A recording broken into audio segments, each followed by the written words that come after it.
కనుక ప్రియమైన సోదరుడు, ఇక్కడ చూస్తే నేడు లోకరక్షకుడు మీ కొరకు పుట్టి ఉన్నాడు. ఆయన అభిషేకించి మనల్ని ప్రతి దుర్వ్యసనాల నుండి, ప్రతి దురాత్మ బంధకాల నుండి ఆయన ఇడిపించగలుగుతాడు. ఎందుకంటే ఆయన బలులు అడిగేవాడు కాదు, ఆయన రక్తమును కోరేవాడు కాదు, రక్తమును చిందించిన వాడు యేసుక్రీస్తు.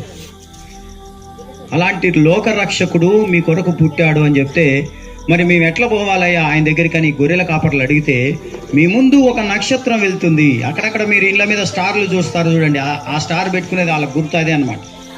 ఎందుకంటే క్రిస్టియన్స్ అక్కడక్కడ మరి చర్చికి పోయే వాళ్ళ ఆ ఇంటి మీద స్టార్స్ పెడుతున్నారని, అంటే ఆ దారి చూపించిన నక్షత్రం అని.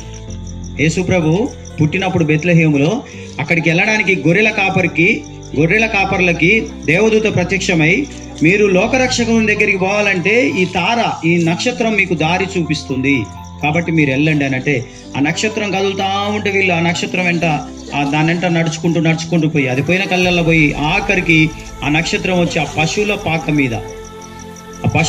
మీద ఆగిపోయిందంట ఆ నక్షత్రం. ప్రైజ్ లార్డ్, హల్లెలూయా. అప్పుడు అందుకనే మనం ఇందాక చదువుకున్న 10వ